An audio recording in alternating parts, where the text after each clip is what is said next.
महत्त्वाची घडामोड शिवसेना पक्ष चिन्ह आणि आमदार अपात्रता प्रकरणी आज सुप्रीम कोर्टात सुनावणी होणार आहे। राष्ट्रवादी आमदार अपात्रता प्रकरणीही आज सुनावणी पार पडणार आहे। सुप्रीम कोर्टाच्या या सुनावणीकडे सर्वांचंच लक्ष लागलंय। अधिक या सगळ्या संदर्भात जाणून घेऊया आपले प्रतिनिधी प्रमोद जगताप यांच्याकडनं। प्रमोद, शिवसेना संदर्भातली तर तारीख जाहीर होतीच, आता आज राष्ट्रवादी आमदार अपात्रता प्रकरणी सुद्धा सुनावणी होणार असल्याची माहिती आहे। काय अधिकचे अपडेट्स काय होऊ शकतात आज कोर्टात?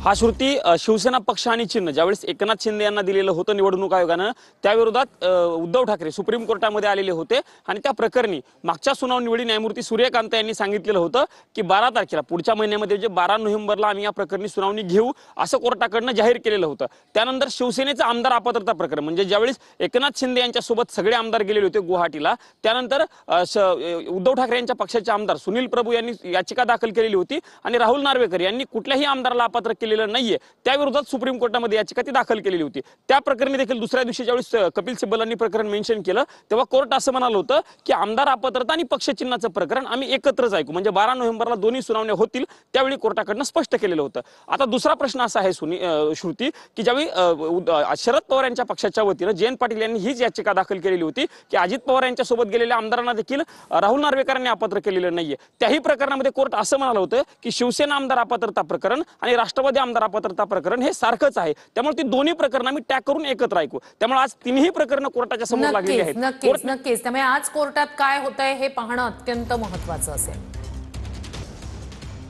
दिल्ली स्फोट प्रकरणी काल रात्री I-20 कार घटनास्थळावरून हटवण्यात आली। दिल्ली स्फोट प्रकरणात आणखी एका डॉक्टरला अटक करण्यात आली अशी माहिती मिळते। डॉक्टर परवेज अन्सारीला उत्तर प्रदेश ATS कडून अटक केल्याची माहिती सूत्रांकडून मिळते। डॉक्टर परवेज हा अटकेत असलेल्या डॉक्टर शाहीनाचा धाकटा भाऊ आहे। डॉक्टर अन्सारीच्या मांडीवमधील घरातून एक सॅमसंगचा लॅपटॉप, मोबाईल आणि काही कागदपत्र जप्त करण्यात आले। अधिक जाणून घेऊया आपले प्रतिनिधी प्रमोद जगताप यांच्याकडनं। प्रमोद, आता नेमकी काय अपडेट आहे या सगळ्या संदर्भात कारवाईबाबत?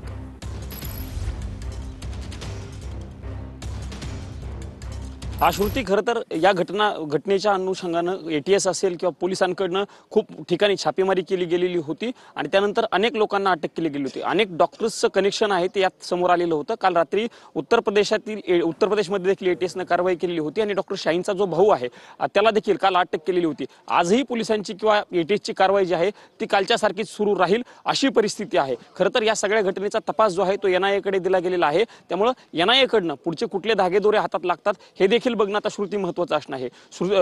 घटनास्थळावरती म्हणजे ज्या ठिकाणी घटना घडलेली होती त्या घटनेला आता 36 तास उलटलेले आहेत श्रुती, पण परिस्थिती जर आपण बघितली तर कालच्या सारखीच आहे। पोलिसांचा बंदोबस्त जो आहे तो लाल किल्ला मेट्रो स्टेशनच्या परिसरामध्ये आजही तसाच असल्याचं आपल्याला बघायला मिळतंय। हा रस्ता जो आहे तो देखील पोलिसांकडनं बंद करण्यात आलेला आहे। सर्वसामान्य लोकांना या रस्त्याच्या परिसरामध्ये येऊ दिलं जात नाहीये। आता काल खरं तर I-20 कार जी आहे ती या घटनास्थळावरनं फॉरेन्सिक टीमनं जी आहे ती घेतलेली होती ताब्यात आणि आता फॉरेन्सिक टीम त्या कारचा तपास जो आहे तो पुढचा करणार आहे। पुढचे धागेदोरे कुठले हातात लागतात नक्कीच हे पाहणं अत्यंत महत्त्वाचं असणारे अपडेट्स घेत राहू। तूर्तास महाराष्ट्र काँग्रेस पार्लमेंटरी बोर्डाची आज सकाळी बैठक आहे। सकाळी 9 वाजल्यापासून टिळक भवनात काँग्रेसची बैठक होणार आहे।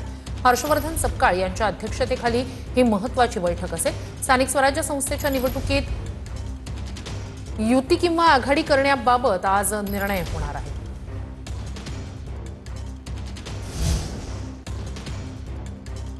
सोलापुरात पवारांच्या राष्ट्रवादीच्या नगरसेवकांनी भाजपमध्ये प्रवेश केला आहे। माजी नगरसेवक प्रथमेश कोठे यांच्यासह पदाधिकाऱ्यांनी भाजपमध्ये प्रवेश केलाय। रवींद्र चव्हाण, जयकुमार गोरे यांच्या उपस्थितीत हा पक्ष प्रवेश करण्यात आला। धवलसिंह मोहिते पाटील अजित पवारांच्या राष्ट्रवादीत प्रवेश करणार आहेत।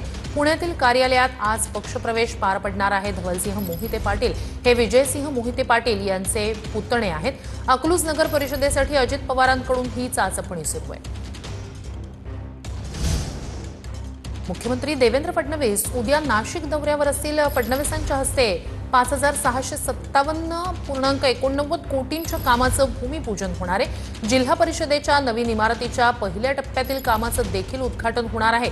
मुख्यमंत्री उद्या कार्यकर्त्यांना संबोधित करण्याचीही शक्यता आहे। वनमंत्री गणेश नाईक आज शिरूरच्या पिंपरखेडमध्ये जाणार आहेत। पिंपरखेडमध्ये बिबट्याच्या हल्ल्यात मृत्यू झालेल्या मुलाच्या कुटुंबियांची भेट घेणार आहेत। बिबट्याच्या हल्ल्यानंतर 2 दिवसात वनमंत्री गणेश नाईक पिंपरखेडला येणार होते, मात्र तब्बल 10 दिवसांनंतर गणेश नाईक पिंपरखेडमध्ये जात आहेत।